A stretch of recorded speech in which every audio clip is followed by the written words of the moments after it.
Petrol की एक बूंद हो, माचिस हो या बैटरी, सब में ऊर्जा इकट्ठा रहती है, लेकिन एक बार खर्च होने के बाद बस बैटरी ही रिचार्ज की जा सकती है। क्योंकि अगर बनावट की नजर से देखें तो डिस्चार्ज बैटरी चार्ज बैटरी से बिल्कुल भी अलग नहीं होती। ज्यादातर बैटरी जिनका हम आज इस्तेमाल करते हैं उन्हें इस आधार पर बनाया जाता है कि कुछ मेटल्स इलेक्ट्रॉन छोड़ते हैं तो कुछ लेते हैं।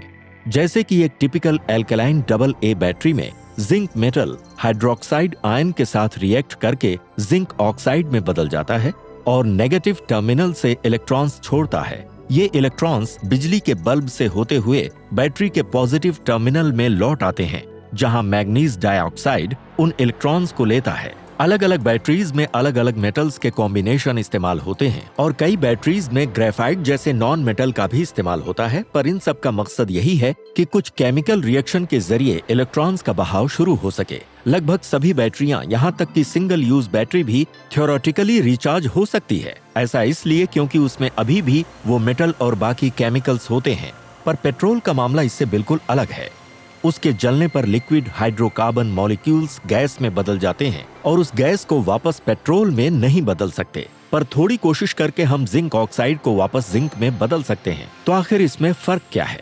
शॉर्ट में इसका जवाब ये है कि जब हम सिंगल यूज बैटरी रिचार्ज करने की कोशिश करते हैं तो न सिर्फ पूरे रिएक्शन को जबरदस्ती उल्टा करता है, बल्कि कुछ अनचाहे रिएक्शंस भी होने लगते हैं, जिनसे कुछ ऐसी चीजें बनती हैं जो बैटरी की क्षमता को घटाती हैं। यहाँ तक कि बैटरी के अंदर के पुर्जों को खराब कर देती हैं, जिससे इलेक्ट्रॉन्स का बहाव रुकने और बैटरी फेल होने का डर रहता है। रिचार्जेबल बैटरी ऐसे बनाई जाती है कि उसमें ये दिक्कत न आने पाए। इस लिथियम आयन बैटरी को देखिए, इसकी दोनों तरफ जो छोटे छोटे स्ट्रक्चर हैं, इन्हें समझिए जैसे किसी चीज का ढेर हो। जब बैटरी किसी चीज को ऊर्जा देती है, उस दौरान सर्किट को ऊर्जा देने के लिए लिथियम शिप्स अपने इलेक्ट्रॉन्स त्यागते हैं और फिर खुद बह के बैटरी के दूसरी तरफ चले जाते हैं। एक बिल्कुल तय तरीके से उधर अपने अब लो एनर्जी हो चुके इलेक्ट्रॉन से मिलते हैं। जब बैटरी चार्ज की जाती है तो यही प्रक्रिया उल्टी होती है। सैकड़ों बार या कभी कभी तो हजारों बार रिचार्ज होने के बाद कुछ लिथियम आयन शिप्स इधर उधर भटक जाते हैं और कुछ अनचाहे रिएक्शंस करने लगते हैं, जिनसे कुछ ऐसी चीजें बनती हैं जो बैटरी के इंटरनल रेजिस्टेंस को बढ़ाती हैं, जिससे बैटरी की क्षमता घटने लगती है और जल्द ही वो पूरी तरह खत्म हो जाती है। हालांकि खराब होने के बाद भी बैटरी को ठीक किया जा सकता है, चाहे वो रिचार्जेबल हो या नहीं, बस उन्हें रिसाइकल करना होता है। खराब बैटरी को स्मेल्टिंग से ठीक किया जा सकता है। इसमें बैटरी के मेटल वाले हिस्से को पिघलाते हैं, जिससे उसमें मिली बेकार चीजें निकल जाती हैं। फिर मेटल्स दोबारा अपनी व्यवस्था में लौट आते हैं। कई देशों में घरों में इस्तेमाल होने वाली बैटरीज को कचरे के साथ नहीं फेंक सकते। आपको उन बैटरीज को कलेक्शन पॉइंट या रिसाइकल सेंटर पर ले जाना होता है। बड़ी रिचार्जेबल बैटरीज के मामले में भी यही होता है। उसे किसी कलेक्शन पॉइंट पर देना होगा या कंपनी को वापस लौटाना होगा। ये परेशानी तो है, पर इससे मेहनत और वक्त का फायदा होता है, क्योंकि बैटरीज रिसाइकल करना बहुत जरूरी है। इससे न सिर्फ बैटरी में लगे जहरीले मेटल के हवा में लीक होने का खतरा कम होता है, बल्कि कुछ दुर्लभ रिसोर्सेज भी बचते हैं। धरती पर लगभग 22 मिलियन टन लिथियम है। इससे लगभग 2.5 बिलियन ईवीज को पावर मिल सकती है। यह आंकड़ा सुनने में बड़ा लगता है, पर यह उन गाड़ियों से बस 25% ही ज्यादा है जो एक्सपर्ट्स के मुताबिक 2050 तक जीरो एमिशन करने के लिए चाहिए होंगी। इसमें अभी लैपटॉप और फोन जैसी बहुत सी चीजें शामिल नहीं हैं, जिनमें लिथियम आयन का इस्तेमाल होता है। अभी इस्तेमाल हो रही ज्यादातर लिथियम आयन बैटरी रिसाइकलिंग के हिसाब से नहीं बनाई जाती।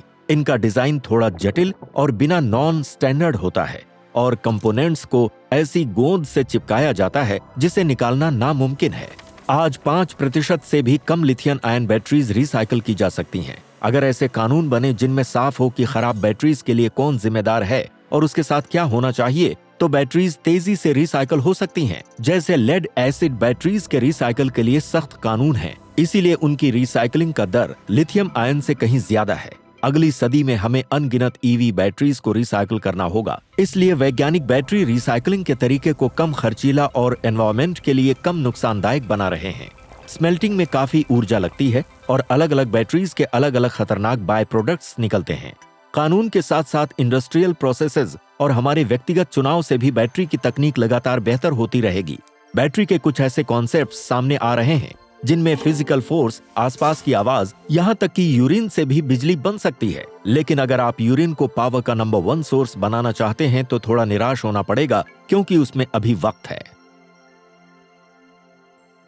हमारे पास दुनिया को बचाने के लिए टूल्स और जानकारी है, लेकिन अगला कदम क्या है? ed.ted.com/earthschool पर एक रोड मैप है जिसे आप फॉलो कर सकते हैं और कुछ ठोस कदम उठाकर आप बदलाव ला सकते हैं।